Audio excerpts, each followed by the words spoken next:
Assalamualaikum warahmatullahi wabarakatuh. Eh, Perkenalkan, nama saya Muhammad Akbar dengan NIM 2319219. Di sini kita akan belajar mengenal tokoh Wali Songo, yaitu Sunan Kalijogo. Selanjutnya langsung saja.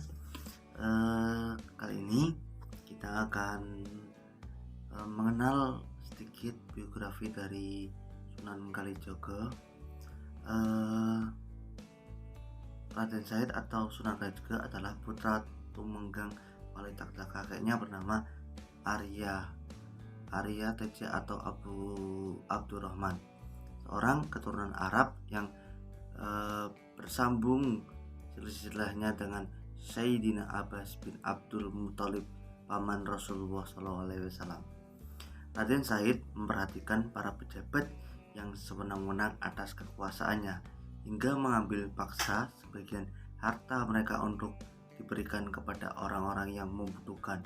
Apa yang dilakukan Raden Said diketahui ayahnya dan diusir Agang Hengkang dari rumah dan tinggal di hutan Jatisari. Orang-orang di sekitarnya mengenalnya dengan julukan Lokajaya.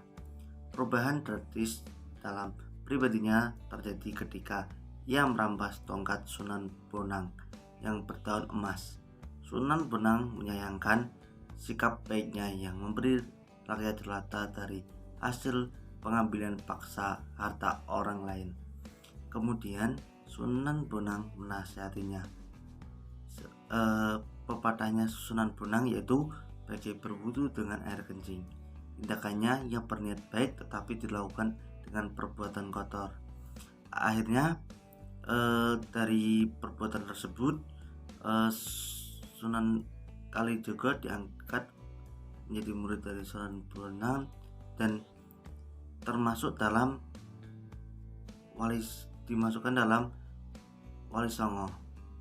Nama Kalijogo dikaitkan dengan cerita perjalanannya bersama Syekh Siti Jenar ke beberapa tempat di Jawa untuk membersihkan tempat-tempat angker yang menjadi tempat pemujaan dewa.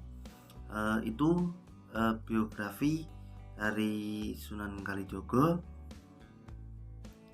Lalu selanjutnya kita akan mempelajari bab kedua, yaitu tentang kelanjutan dari biografi Sunan Kalijogo.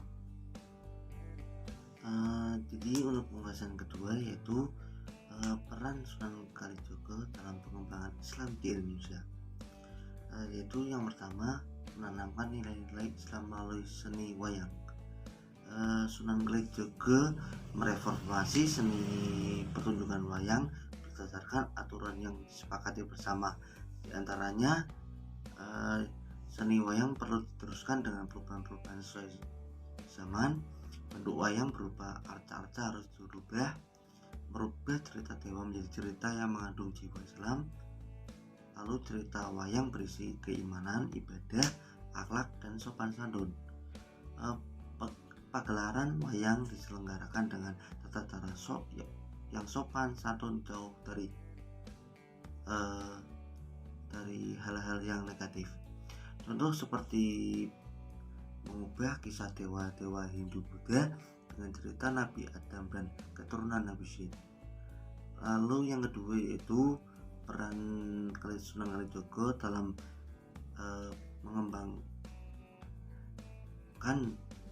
Islam di Indonesia. Yang kedua yaitu mengubah tradisi budaya dan kearifan lokal. Tembang atau puisi tradisional Jawa telah dijadikan media dakwah oleh Sunan Kalijogo. Beberapa tembang cukup dikenal masyarakat Jawa seperti Lumeksah Inguni, tembang Lir Ilir yang memuat ajaran spiritual.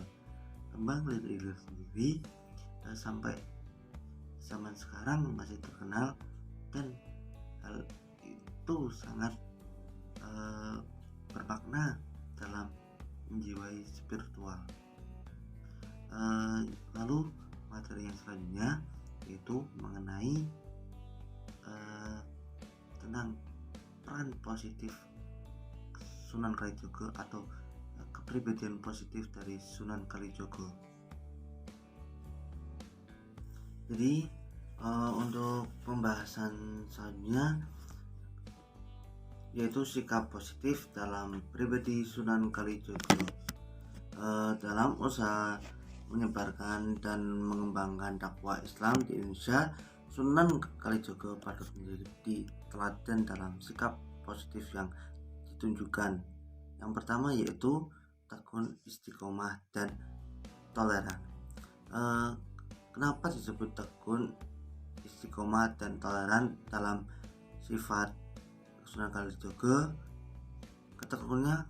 Ketekunannya berkeliling dakwah dari satu daerah ke daerah lain dengan pendekatan seni budaya dan kebijaksanaannya dalam menyampaikan ajaran Islam dengan cara santun, toleran, tanpa paksaan. Kedatangannya menjadi dalang di sejumlah daerah tanpa mengharap upah. Baginya, ucapan dua kalimat syahadat menjadi upah yang tak ternilai harganya. Hal itulah yang bisa kita tiru dalam kehidupan sehari-hari. Itu pribadi dari Sunan Kalijogo dalam mengajak masyarakat pada saat itu untuk mengikuti ajaran Islam, yaitu dengan upah yaitu dengan kalimat syahadat. Hal ini bisa menarik masyarakat pada saat itu untuk memeluk agama Islam. Yang kedua yaitu seniman kreatif, punya banyak ide dan gagasan.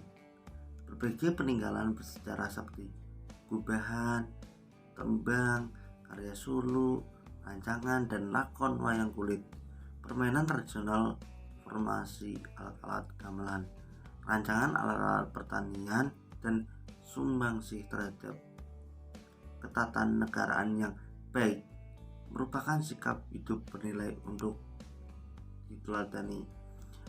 Itu untuk dari sikap positif dalam pribadi Sunan Kalijogo.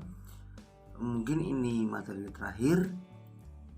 Untuk selanjutnya saya akan menampilkan beberapa peninggalan dari Sunan Kalijogo, seperti contohnya masjid, lalu benda-benda. Untuk itu nanti kita lihat saja untuk bisa lihat beberapa dari penjelasannya. Langsung saja kita lihat dari contoh beberapa gambar di samping. Itu merupakan peninggalan dari Sunan Kalijogo.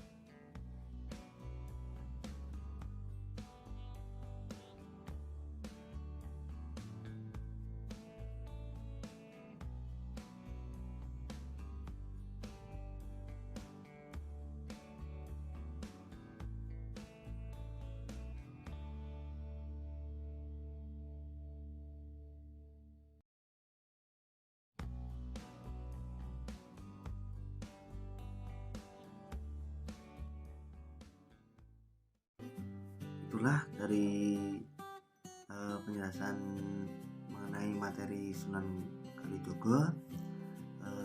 Terima kasih yang sudah menonton, dan mohon maaf jika dalam penjelasan masih memiliki banyak kesalahan maupun kata, mohon dimaafkan. Saya tunggu saran dan kritik dari penonton semua dan teman-teman semua di kolom komentar. Semoga kita diberi kesehatan selalu oleh Allah Subhanahu wa Ta'ala. Sampai jumpa di lain video.